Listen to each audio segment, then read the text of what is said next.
Nunca pensé que un simple mensaje de texto podría hacer que mis manos temblaran así. El mensaje brillaba en la pantalla de mi teléfono, grabándose en mi mente. No te unirás a nosotros en el crucero familiar. Mi esposa preferiría que fuera solo la familia. Las palabras venían de mi hijo, mi único hijo. El mismo hijo al que le había regalado una casa totalmente pagada hacía solo unos meses. La casa por la que pasé noches en vela para asegurársela, la casa en la que invertí mis ahorros, diciéndome que era un regalo de amor, una base para su creciente familia. Y ahora, yo no era lo suficientemente familia para sus vacaciones. Miré esas frías palabras mientras mi pecho se oprimía. La sangre rugía en mis oídos. Mis manos, rígidas y heladas, escribieron lentamente mi respuesta, ok. Eso fue todo lo que dije. Esa única palabra contenía todo, el dolor, la traición, la revelación. Pero incluso mientras pulsaba enviar, mi mente gritaba, ¿así que soy lo suficientemente buena para comprar tu casa, pero no para sentarme a tu mesa? ¿No lo suficientemente buena para ir en tu maldito crucero? Mi corazón latía como tambores de guerra, mi respiración se hizo superficial, pero mi rostro permaneció quieto, tranquilo, casi distante. Esa parte de mí, la que siempre se había tragado mi orgullo, la que siempre excusaba sus pequeñas crueldades, murió en ese momento. El teléfono vibró de nuevo. Un mensaje de seguimiento de Sofía, mi nuera, educado pero frío, espero que lo entiendas. Es simplemente más sencillo para todos de esta manera. ¿Más sencillo? Por supuesto que es más sencillo, Sofía. Es más sencillo ahora que tienes la casa. Más sencillo ahora que crees que has asegurado tu futuro. Dejé el teléfono. Mis manos temblaban ligeramente, pero ya no lloraba. No más. Porque en ese mismo instante, una nueva parte de mí despertó. La parte que había sido demasiado blanda durante demasiado tiempo. La parte que ya no sería humillada. Pensaron que iba a aceptar esto. Pensaron mal. El silencio en mi casa se hizo más fuerte después de ese mensaje. Me senté en la misma cocina, pero ya no se sentía como mi cocina. El sol de la mañana se arrastraba por el suelo de baldosas, tocando las viejas sillas de madera, las encimeras pulidas que yo había elegido, las cortinas que había cosido a mano. Todo para ellos, para Mateo y Sofía, para la familia que pensé que estaba construyendo. Ahora la casa se sentía como un museo de malas decisiones. En las paredes colgaban fotografías sonrientes de vacaciones que yo había financiado. Disney cuando Mateo era pequeño, Cancún cuando Sofía se unió a la familia. El viaje a la cabaña de Navidad que pagué por completo, diciéndome, es mi regalo para ellos. Siempre dando, siempre poniendo excusas para sus silencios. Recordé la inauguración de la casa la primavera pasada. La casa que les compré, totalmente pagada. Sin hipoteca, sin deudas. Un nuevo comienzo para su matrimonio. El mayor regalo que jamás había dado a nadie. Sofía me había agarrado las manos entonces, con lágrimas brillando en sus ojos. Oh, Lucía, no tenías que hacer esto. Estamos muy agradecidos. Siempre tendrás una habitación aquí, ¿sabes? Y la creí. Por supuesto que lo hice. Porque las madres creen. Recordé las noches que pasé repintando su dormitorio principal yo misma mientras ellos estaban ocupados en el trabajo, eligiendo paredes de un suave color lavanda porque Sofía dijo que era relajante. Pedí los muebles por internet, los monté sola en mi garaje. Cada barra de cortina, cada lámpara de pie, cada manta acogedora, todo elegido con cuidado, con amor. Era más fácil en ese momento mantenerme ocupada, fingir que su creciente distancia era solo estrés, solo trabajo, solo gente joven resolviendo sus cosas. Pero no lo era.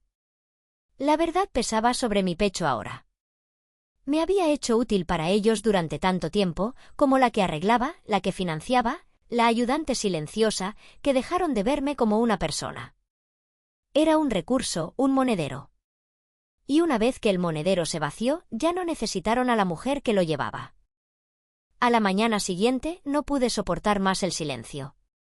Llamé a Marta. Llegó en menos de una hora, como siempre hacía. Sin preguntas, sin vacilaciones. Eso es lo bueno de las viejas amigas, saben cuando no se necesitan palabras de inmediato. Entró por mi puerta principal, sus ojos escaneando mi rostro de inmediato. Lo vio antes de que pudiera abrir la boca. «Cuéntame», dijo suavemente, dejando su bolso sobre la mesa de la cocina. Deslicé mi teléfono sobre la mesa para que pudiera leer el mensaje ella misma. Su mandíbula se tensó mientras lo leía, pero no dijo nada al principio. Solo negó con la cabeza lentamente, casi como si hubiera estado esperando algo así. Finalmente, habló. «¿Han estado planeando esto, Lucía?» Sus palabras cayeron como una piedra en mi estómago. Mi voz salió más débil de lo que quería. Pensé que tal vez era solo Sofía que se le metió en la cabeza. Pero Mateo, él no es así. Los labios de Marta se apretaron en una delgada línea. Cruzó la mesa y puso su mano sobre la mía, firme y segura. «Lucía, criaste a un buen chico, pero también criaste a un chico que nunca tuvo que luchar, que siempre te tuvo a ti recogiendo los pedazos. Y Sofía, ella vio eso. Vio en que podía moldearlo. Te hiciste pequeña para ellos, y ahora actúan como si ese fuera tu lugar». Sus palabras dolieron porque eran verdad. Había pasado años allanando cada obstáculo para Mateo, cancelando mis propias vacaciones para cuidar de su perro, vaciando mis ahorros para pagar el resto de sus préstamos estudiantiles, apareciendo en su casa cada vez que Sofía decía que necesitaba ayuda para organizar. Siempre haciéndome útil, siempre disponible. «Necesitas protegerte ahora», dijo Marta, su voz baja. «¿En serio? Antes de que intenten tomar más». La miré, confundida. «¿Tomar más? Ya lo tienen todo». Los ojos de Marta se afilaron. «¿Has revisado tus cuentas recientemente? ¿Sabes si tu nombre todavía está en el título de la casa? ¿En tus inversiones? Lucía, todavía estás confiando en ellos». Un nudo apretado comenzó a formarse en mi estómago. Mi pulso se aceleró. No había pensado en revisar nada. ¿Por qué lo haría? Eran mi familia. Dejé que Sofía manejara la mayoría de los pagos online, admití, mi voz apenas un susurro. Dijo que era más fácil por razones fiscales. Marta exhaló con fuerza y se reclinó en su silla, frunciendo el ceño. «Lucía, necesitas iniciar sesión en todo hoy. Y si algo parece fuera de lugar, vamos directamente a un abogado». Tragué el nudo en mi garganta. Mis manos comenzaron a temblar, pero no de miedo esta vez. De la revelación, de la fría comprensión de que mi confianza había sido utilizada como un arma. No era una anciana dulce e indefensa. Era simplemente demasiado confiada. Y ahora contaban con esa confianza para mantenerme callada, para mantenerme sumisa, para mantenerme invisible. Pero mientras Marta me miraba, esperando mi respuesta, sentí que algo en mí se endurecía, una pequeña brasa que había vivido demasiado tiempo bajo sus sombras. Enderecé la espalda. Mi voz, firme por primera vez en días. «De acuerdo. Empezamos hoy». Marta asintió. «Bien. Porque aún no has terminado. Y no están preparados para lo que viene». Esa noche, el sueño no llegó. Cada vez que cerraba los ojos, veía ese mensaje, ese estúpido y desalmado texto. Veía la pequeña sonrisa ensayada de Sofía, los asentimientos ausentes de Mateo. Oía la voz de Marta, resonando más fuerte que el silencio a mi alrededor: «Necesitas protegerte ahora». A las 2:17 de la madrugada, dejé de intentar dormir. Los latidos de mi corazón eran fuertes en mis oídos mientras cogía mi portátil. Durante años, dejé que Sofía gestionara muchas de las cuentas online. «Es más fácil así, Lucía. No deberías tener que lidiar con todas estas cosas confusas en tu jubilación», decía, siempre con esa voz suave y melosa. Y yo quería creer que estaba siendo útil. Quería creer que le importaba. Pero ahora, mis dedos se cernían sobre la pantalla de inicio de sesión con un tipo diferente de conciencia. Escribí mis credenciales, con los dedos rígidos por los nervios. El panel de control familiar se cargó. Todo parecía normal a primera vista, pero ese era el peligro. Parecía normal porque nunca había sabido nada mejor. Lenta, metódicamente, revisé los historiales de las cuentas, mi cuenta corriente, mis ahorros, mis inversiones de jubilación. La mayoría de las transacciones eran familiares, servicios públicos, compras, donaciones, gastos de rutina. Pero cuanto más me desplazaba hacia atrás, más inquieta me sentía. Múltiples transferencias, lo suficientemente pequeñas como para pasar desapercibidas, cada una etiquetada bajo categorías como gastos del hogar, mantenimiento de la propiedad o reparaciones de emergencia. Pero yo no había aprobado ninguna reparación de emergencia. Y los destinos de esas transferencias, tarjetas vinculadas, registradas no a mi nombre, sino a una cuenta de usuario secundaria. Hice clic más a fondo. Apareció el nombre de Sofía. Se me encogió el estómago. Miré la pantalla, congelada. Había vinculado su tarjeta a mis cuentas, silenciosa y suavemente, durante meses, quizás más. Desangrando mi dinero poco a poco. No se trataba solo de excluirme del crucero. No se trataba de sentimientos heridos o pequeñas tensiones familiares. Esto era un robo. ¿Y Mateo? Estaba demasiado ciego para verlo. O lo sabía y simplemente no le importaba mientras el dinero siguiera fluyendo. Una oleada de calor me recorrió. Aún no era rabia, sino algo más frío, más agudo. Cerré el portátil suavemente y me recliné. La tenue luz de mi cocina captó las esquinas de las fotografías familiares que aún colgaban de las paredes. Fotos que ahora parecían pruebas de una elaborada estafa en la que había caído voluntariamente. Nunca me amaron. Amaron lo que podía darles. Me ardía la garganta, pero no salieron lágrimas. En su lugar, susurré en la silenciosa habitación, apostaste con mi amabilidad, Sofía. Apostaste con mi confianza. Siempre me había dicho a mí misma que ser callada no me hacía débil. Pero esta noche, finalmente entendí que el silencio también podía ser afilado. Me habían subestimado.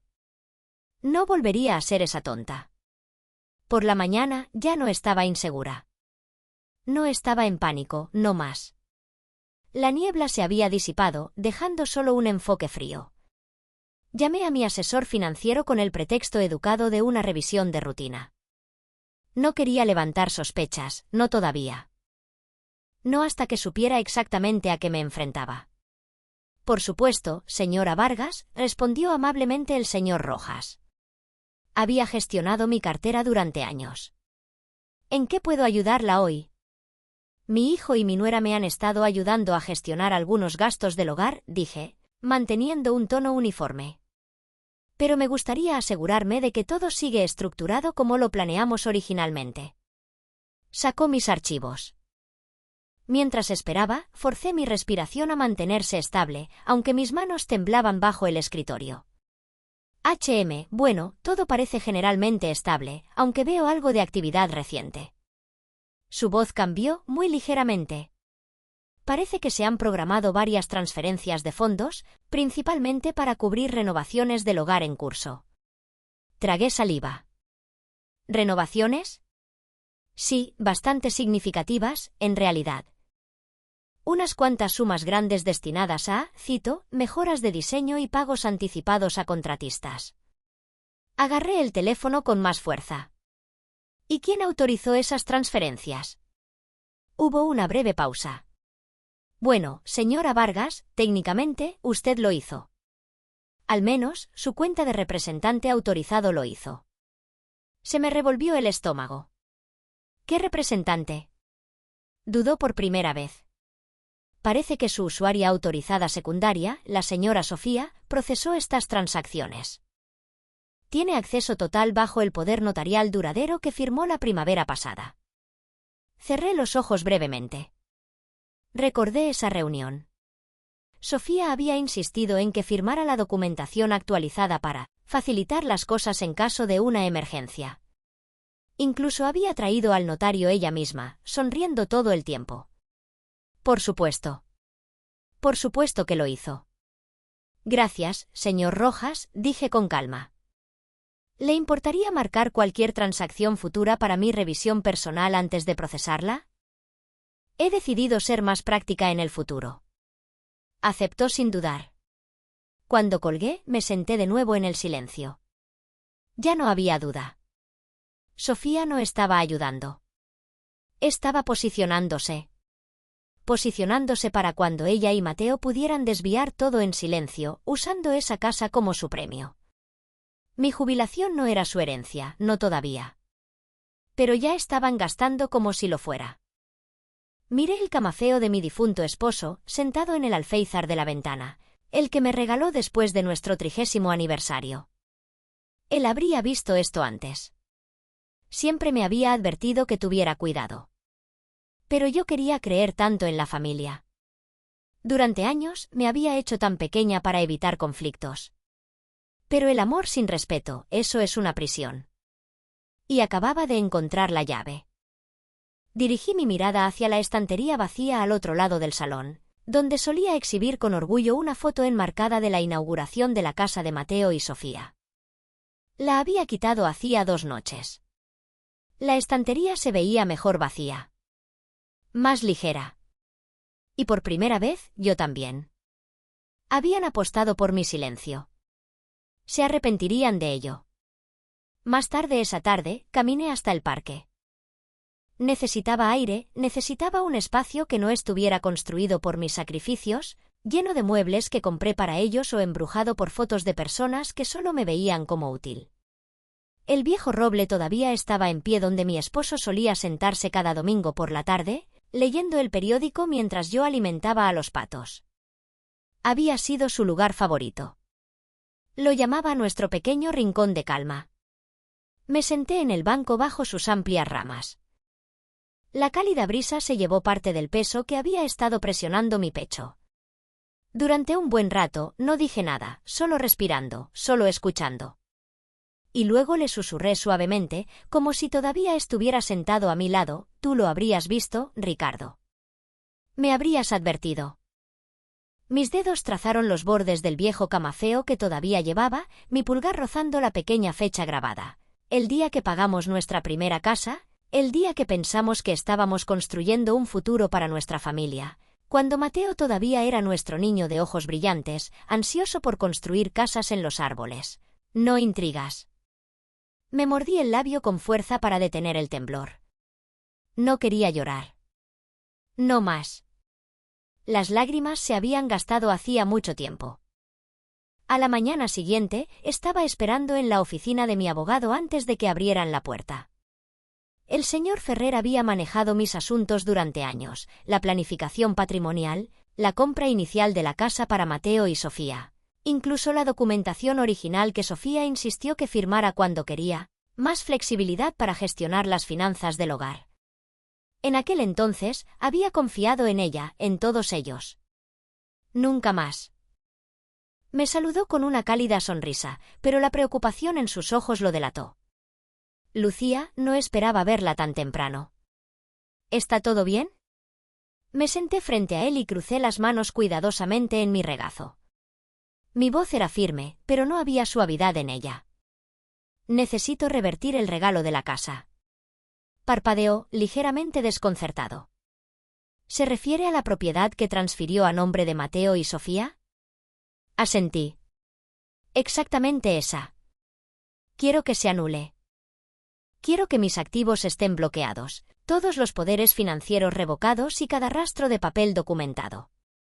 Por un breve segundo, dudó. No porque no estuviera de acuerdo, sino porque sabía lo que significaba.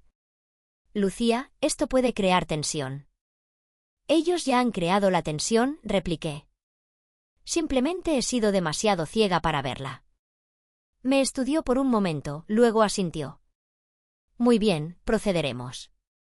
Y una cosa más, añadí, mi voz aún más baja ahora.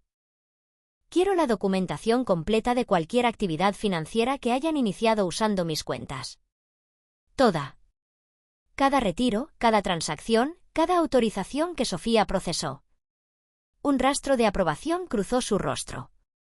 Necesitaremos pruebas si esto llega a escalar. ¿Va a escalar?, dije con calma. No finjamos lo contrario. Garabateó unas notas rápidas antes de levantar la vista. Quizás también quiera considerar contratar a un investigador privado. Arqueé una ceja. ¿Cree que es tan serio? La voz de Ferrer se suavizó, pero fue firme. Sofía no solo está tratando de manipular. Se está posicionando para un control a largo plazo. Lucía tiene activos significativos. Si ya está manipulando las cuentas, es probable que esté construyendo un rastro de papel para justificar futuras reclamaciones. Necesitamos un contrarrastro. Algo innegable. La idea me revolvió el estómago, pero no con miedo. Con preparación. Con claridad. Hágalo, dije. Contrate a quien sea de su confianza. Asintió. Nosotros nos encargaremos de la parte legal. El investigador puede encargarse del resto. Y así, las ruedas comenzaron a girar. Cuando salí de su oficina, me sentí más ligera. No porque el problema estuviera resuelto, ni mucho menos, sino porque por primera vez no estaba jugando a la defensiva. No estaba esperando la próxima traición. Estaba actuando. Al volver a mi coche, me permití una pequeña y amarga sonrisa. Querían silencio, lo tendrían. Pero sería mi tipo de silencio. El que se mueve en silencio y ataca con precisión. A la mañana siguiente, algo se deslizó por debajo de mi puerta. Lo vi de inmediato cuando entré en la cocina, un sobre blanco liso, del tipo que Sofía siempre usaba para los documentos que había preparado para ayudarme. Encima del sobre había una nota adhesiva, su caligrafía dolorosamente familiar. Solo firma cuando estés lista, mamá. Hará todo más fácil mientras estamos fuera. Me quedé helada. Ya se habían ido. En su crucero, flotando en algún lugar sobre aguas de zafiro, bebiendo cócteles, riendo, mientras aquí, en casa, su juego continuaba. Con dedos cautelosos, abrí el sobre y desdoblé la pila de documentos que había dentro. Mecanografiados, preparados profesionalmente. A primera vista, parecían inofensivos, papeleo actualizado, enmiendas de rutina. Sofía siempre había sido hábil para disfrazar el control de conveniencia. Pero a medida que leía, el hoyo en mi estómago se profundizó. Enterrado en la letra pequeña, cuidadosamente oculto bajo un lenguaje genérico sobre optimización del patrimonio y simplificación de la autoridad, había un poder notarial completo. Permanente. Irrevocable. Le daría a Sofía el control legal completo sobre mis finanzas, mi propiedad, mis decisiones médicas. Mi vida entera. Sentí que se me cortaba la respiración mientras el peso de aquello se asentaba en mi pecho. No solo se habían estado posicionando. Estaban listos para tomarlo todo. No más tarde, no algún día. Ahora.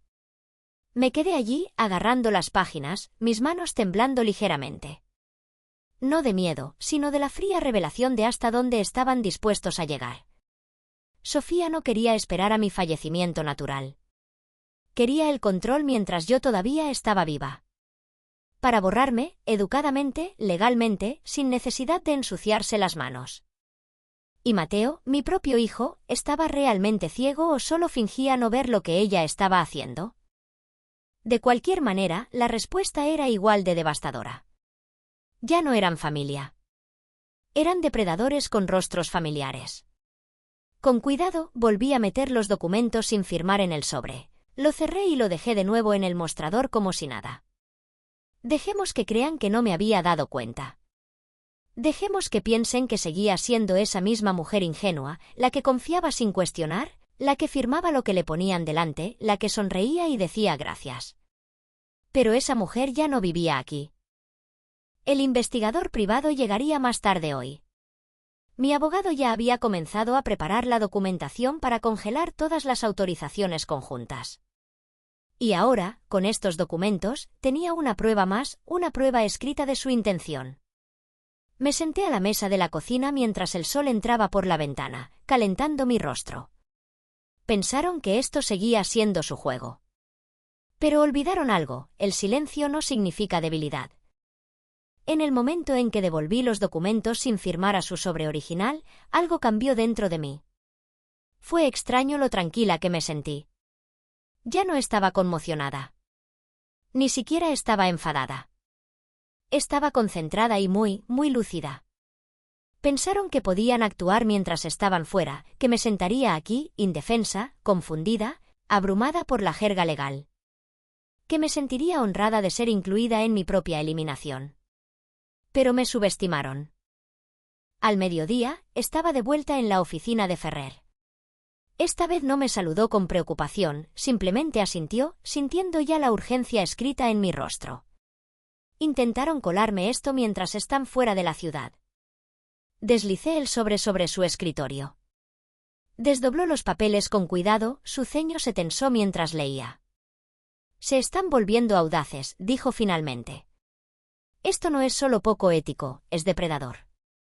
Si hubieras firmado esto, Lucía, habrían tenido el derecho legal de vender tu casa, vaciar tus cuentas, incluso internarte en centros de cuidado de su elección. Levantó la vista, esperando que mostrara el pánico que probablemente esperaba. En cambio, le sostuve la mirada. Entonces, movámonos más rápido. Sonrió, un pequeño destello de respeto brillando en sus ojos. Ya tenemos la mayoría de los documentos preparados. He iniciado la solicitud de reversión de la casa, las congelaciones de las cuentas se están procesando. El investigador privado ha comenzado su auditoría financiera. Pero después de ver esto, hizo un gesto hacia los papeles del poder notarial. Tomaremos medidas aún más agresivas. Me incliné hacia adelante. Bloquea todo. Nadie toca mis cuentas excepto yo. Ni un euro más se mueve sin mi firma. Asintió. También estamos redactando una cláusula de protección para tu patrimonio. Si intentan cualquier forma de coacción legal en el futuro, tendremos una cronología completa de manipulación para contrarrestarlos. Me recliné, respirando más despacio. Mis manos estaban quietas, mis hombros ya no estaban tensos. Por primera vez en meses, quizás años, ya no estaba reaccionando. Estaba construyendo un muro. Uno que ni siquiera verían hasta que se estrellaran contra él. Cuando volví a casa esa tarde, la casa se sentía diferente. No porque hubiera cambiado, sino porque yo lo había hecho. Me moví por las habitaciones con nuevos ojos. Estas paredes ya no representaban calidez ni recuerdos compartidos. Eran monumentos a mi generosidad y a su derecho adquirido. Me detuve frente a esa estantería vacía de nuevo, donde solía estar la foto de la inauguración. Esa feliz y mentirosa fotografía. La saqué del cajón y la miré una vez más, observando sus rostros sonrientes. Susurré suavemente al marco, pensasteis que estaba aquí para serviros. Mi pulgar se cernió sobre el rostro de Mateo. Pensaste que nunca diría que no. Luego le di la vuelta a la foto y la deslicé más adentro del cajón. Que se quedara en la oscuridad. 2 días después, sonó mi teléfono. Reconocí el número al instante, mi investigador privado. Contesté al primer timbrazo. Señora Vargas.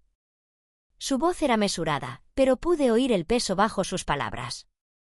Quizás quiera ver lo que he encontrado. Cerré las cortinas antes de hablar, por instinto. Dígame. No perdió el tiempo. Su nuera listó recientemente la propiedad como garantía para una segunda hipoteca.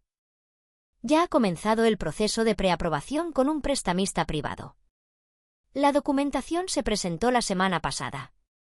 Me quedé perfectamente quieta. Ya estaban pidiendo préstamos contra la casa que les había regalado en su totalidad, como si fuera intocable, suya para apalancar sin preocuparse por el mundo. ¿Revelaron cómo obtuvieron la propiedad? Pregunté. Lo presentaron como una transferencia familiar clara, dijo secamente. Sin mencionar la manipulación del poder notarial ni la actividad financiera no autorizada vinculada a sus cuentas. De hecho, el prestamista quedó impresionado con su, cito, generoso respaldo familiar. Me mordí con fuerza el interior de la mejilla para no temblar. No solo estaban cogiendo mi dinero. Estaban apostando con él. Estaban acumulando deudas sobre mi generosidad. Deudas que nunca autoricé, riesgos que nunca acepté asumir. Si no hubiera iniciado este proceso cuando lo hice, podría haber vuelto a casa un día para encontrar la casa vendida, mis ahorros vaciados, mis cuentas vacías. Y legalmente, se habrían ido de rositas. ¿Tienen idea de que estás al tanto de esto? Pregunté. No, señora. Por lo que saben, usted sigue sentada tranquilamente en casa. Solté un lento suspiro. Bien. Mantengámoslo así. Colgamos. Me senté en la penumbra de mi salón durante un rato, el suave zumbido de la nevera el único sonido en la casa. Esto ya no era solo una traición. Era un robo en curso. Y, sin embargo, extrañamente, no sentí pánico ni rabia. Solo un frío y agudo sentido de dirección. No fueron cuidadosos porque pensaron que nunca los cuestionaría. Pensaron que seguía siendo la madre que haría cualquier cosa por mantener la paz. No se habían dado cuenta de algo muy simple: cuando una mujer como yo finalmente dice no, ya es demasiado tarde para el otro lado. Me levanté, me alisé la parte delantera de la blusa y miré por la ventana la casa que les había comprado. Y en ese momento de silencio, sonreí. ¿Apostaste con mi regalo, Sofía? Ahora yo apostaré con tu futuro. Esa noche no encendí las luces. Me senté junto a la ventana en silencio, observando cómo las farolas proyectaban largas sombras sobre la acera vacía. El mundo exterior se movía suavemente, ajeno a la tormenta que se desarrollaba silenciosamente dentro de estas paredes. Por primera vez en mucho tiempo, no estaba asustada. No estaba confundida. Estaba calculando. Pensaron que me desmoronaría bajo el peso de su traición. Pensaron que sus sonrisas cuidadosas, sus rutinas de solo te estamos ayudando, mamá, me habían dejado sin poder. Pero la verdad era simple: habían construido su castillo de naipes sobre mi confianza, y ahora yo había dejado de contener la respiración. Observé cómo un vecino entraba en su entrada, sus faros iluminando brevemente mi salón. El haz de luz parpadeó sobre el lugar vacío en la repisa de la chimenea donde solía estar la foto familiar. La estantería vacía parecía más limpia ahora, más honesta. Susurré en el aire silencioso: más para mí que para nadie, apostaron con mi regalo. Ahora estoy apostando con su futuro. Se sintió bien decirlo en voz alta. Había pasado años tragándome la incomodidad, convenciéndome de que el amor significaba tolerancia, que ser necesitada era lo mismo que ser valorada. Pero ser necesitada no es lo mismo que ser amada. Amaban mi dinero, mi utilidad, mi disposición a entregar todo sin hacer preguntas. Pero en el momento en que ya no me necesitaron personalmente, a la madre, a la mujer, me desecharon con una sonrisa. Y ahora estaban lo suficientemente lejos en esa rama como para que no tuviera que empujar, solo tenía que dejar de sostenerla con firmeza. Cerré los ojos e imaginé el rostro de Sofía, la preocupación educada y practicada, la voz dulce y ensayada que usaba cada vez que quería algo. Eres como una segunda madre para mí, Lucía. Mentiras. Nadie intenta borrar a su propia madre. Nadie entierra cuidadosamente la documentación de un poder notarial bajo formularios sin sentido a menos que lo haya estado planeando durante mucho tiempo. Abrí los ojos y me recliné en mi silla, sintiendo mi columna enderezarse. Habían contado con mi silencio, pero mi silencio se había convertido en mi arma. Miré por la ventana un poco más. El aire nocturno, fresco contra el cristal. Era extraño, después de todo lo que habían hecho, no me sentía rota. Me sentía poderosa. Los siguientes días se movieron como un reloj. Sin emoción, sin vacilación. Solo un paso deliberado tras otro. Cada mañana me sentaba en la oficina de Ferrer, flanqueada por él a un lado y el investigador privado al otro. Trabajamos en silencio, eficientemente, casi clínicamente. Cada transacción fue diseccionada, cada retiro rastreado, cada cuenta que Sofía había tocado fue documentada con un cuidado meticuloso. A medida que los archivos se apilaban, mi estómago debería haberse revuelto, pero no lo hizo. Cuanto más profundizábamos, más claro se volvía todo. Sofía no solo había vinculado su tarjeta personal a mis cuentas, había usado mi fondo de jubilación para pagar deudas de tarjetas de crédito personales. Había canalizado dinero a cuentas de inversión privadas vinculadas a su apellido de soltera. Incluso había usado mi nombre para asegurar la preaprobación de la segunda hipoteca que pretendían sacar sobre la casa que les había regalado. Todo mientras me sonreía al otro lado de las mesas de la cena. Todo mientras me llamaba mamá. Ferrer deslizó otra declaración impresa sobre la mesa. Este patrón de engaño hablará por sí mismo en un tribunal, si es necesario. El investigador privado añadió, y el momento encaja demasiado bien. El crucero. La tapadera perfecta mientras estos documentos finales se deslizaban bajo tu puerta. Quería que estuvieras legalmente impotente antes de que te dieras cuenta de lo que estaban preparando. Asentí, dejando que los hechos se asentaran como un peso que ya no me pertenecía. Es codicia disfrazada de preocupación, dije en voz baja.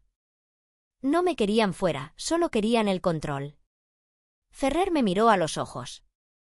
Y lo habrían tenido, Lucía. Completamente. La mayoría de la gente firma estos documentos sin leer la letra pequeña. Pero no firmé, dije. Mi voz era plana, sólida. No, no lo hiciste, coincidió Ferrer. Y ahora han dejado un rastro lo suficientemente largo como para ahorcarse solos. Trabajamos hasta tarde esa noche. Cuando me fui, el cielo se había oscurecido de nuevo, pero no me sentía cansada. No sentía miedo. Sentía algo más fuerte, impulso. Cuando llegué a casa, caminé por la casa con una mirada diferente. Las cortinas que Sofía había elegido, las costosas lámparas que pagué, las encimeras de mármol en las que insistió en mejorar el año pasado, los armarios de cierre suave que tenía que tener porque, según ella, hacían que la casa se sintiera más sofisticada, todo era mío de nuevo. Habían apostado todo a la suposición de que me quedaría callada, que sería demasiado vieja, demasiado dócil, demasiado ansiosa por aferrarme a cualquier migaja de afecto que ofrecieran. Olvidaron quién construyó esta casa. Pasé los dedos suavemente por la encimera de la cocina y susurré, intentasteis borrarme mientras aún respiraba. Ahora os estoy borrando yo mientras todavía fingís sonreír. Mañana era el día en que se presentaría la documentación, se finalizaría la reversión de la casa, se activarían las congelaciones de activos. Y para cuando su crucero volviera al puerto, el mundo que pensaban que era suyo ya habría desaparecido. Y ni siquiera lo sabrían hasta que intentaran volver a entrar en él. Los documentos estaban frente a mí, esperando. Estaba todo aquí, la reversión de la casa, las protecciones de activos, la revocación completa del acceso financiero de Sofía. Cada escapatoria que habían construido para sí mismos había sido cerrada. Cada centímetro de terreno que creían poseer había sido arrancado de debajo de ellos. Todo sin una sola confrontación. Ferrer estaba de pie en silencio en el extremo de la mesa de conferencias. La notaria ajustó su bolígrafo, esperando. Todo lo que quedaba era mi firma. Por un momento, mi mano se cernió sobre la página. No por duda, eso se había ido hacía mucho tiempo, sino por la pura gravedad de lo que este momento significaba. No era solo papeleo legal. Eran años de sacrificio, devoción, amor ciego y sufrimiento silencioso. Todo siendo reescrito en tinta negra y gruesa. La notaria levantó la vista, educadamente. Silenciosa, pero expectante. Mi mano no tembló cuando finalmente presioné el bolígrafo contra el papel y firmé mi nombre. Una página, luego otra y otra. Con cada firma, me sentía más ligera. Cuando se firmó el último documento, Ferrer recogió las páginas con cuidado, su expresión firme, pero su voz con una tranquila satisfacción. Está hecho, Lucía.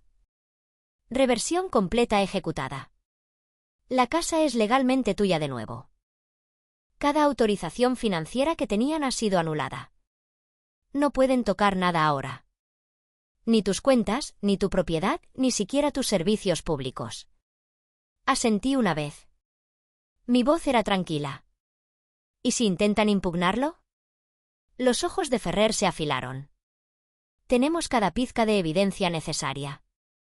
El informe completo del investigador, las transacciones no autorizadas, la documentación coercitiva del poder notarial que deslizaron bajo tu puerta mientras estaban convenientemente fuera de la ciudad. Si lo desafían, se exponen a sí mismos. Solté un lento suspiro. El miedo se había ido. La espera había terminado. Por primera vez en años, mi futuro me pertenecía por completo de nuevo. Al salir al aire fresco de la tarde, me detuve en los escalones del juzgado. Su crucero atracaría en 4 días. 4 días antes de que volvieran, esperando regresar al mundo que controlaban. No tenían idea de que las cerraduras habían cambiado.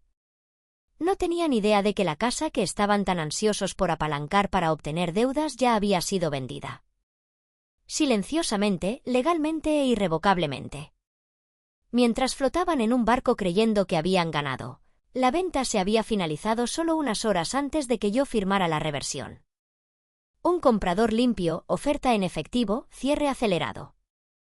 El dinero ya estaba seguro en una nueva cuenta, una que no podían tocar, una que ni siquiera sabían que existía. Sonreí mientras el viento se levantaba, fresco contra mi cara. Pensaron que era indefensa. Pensaron que mi silencio significaba rendición. Pero el silencio puede ser poderoso. La mañana que regresaron, yo ya estaba allí. Aparqué a una manzana de distancia, de pie en silencio al otro lado de la calle mientras su coche se detenía. Estaban en casa de su reluciente crucero, bronceados, relajados y completamente inconscientes. Sofía salió primero, con las gafas de sol en lo alto de la cabeza, ladrando órdenes a Mateo mientras él sacaba el equipaje del maletero. Ya estaba hablando de algo sobre la necesidad de programar una cita para la finalización de la segunda hipoteca. Mateo apenas respondió, estaba desplazándose por su teléfono, como de costumbre, distante pero obediente. Luego, ambos se quedaron helados. 2 coches desconocidos estaban aparcados en la entrada. Furgonetas de mudanza. Una pareja joven estaba de pie cerca de la puerta principal, charlando alegremente con el agente inmobiliario. Crucé la calle lentamente, cada paso medido, sin prisa. Mateo fue el primero en verme. «Mamá». Su voz vaciló entre la confusión y algo más, algo que se arrastraba en sus ojos, miedo. Los ojos de Sofía se entrecerraron. «¿Qué está pasando? ¿Quién es esta gente?» La joven pareja sonrió educadamente y entró con el agente. La puerta principal se cerró detrás de ellos. «Su puerta, ahora». Finalmente hablé. «Ya no necesitaréis preocuparos por gestionar nada para mí». El rostro de Sofía se sonrojó al instante. «¿Qué demonios significa eso?» La voz de Mateo se alzó. «Mamá, ¿qué está pasando? ¿Por qué hay gente en nuestra casa?» Dejé que el silencio se prolongara, observando cómo su pánico florecía lentamente. «No es vuestra casa», dije con calma. «Ya no». Sofía se abalanzó hacia adelante, su voz subiendo a ese tono agudo en el que siempre caía cuando las cosas no salían como ella quería. «No puedes hacer esto. Estamos en medio de una refinanciación. Tenemos contratos». La interrumpí, metiendo la mano en mi bolso y sacando la gruesa carpeta. «Aquí están los únicos contratos que importan». Le entregué la carpeta a Mateo. Sus manos temblaron al abrirla, hojeando la documentación. Su rostro se quedó sin color mientras leía cada página, la reversión, los documentos de venta, el informe del investigador, copias de las transacciones no autorizadas de Sofía. La prueba de todo. Sofía le arrebató los papeles, hojeando frenéticamente el contenido, su respiración se aceleró. Estaba calculando, buscando escapatorias, cualquier cosa que pudiera torcer. «Nada de esto se sostendrá», espetó. «Estábamos gestionando las cosas para tu beneficio. Te arrepentirás de esto cuando te calmes». Solo estábamos tratando de ayudar. Mantuve mi voz firme.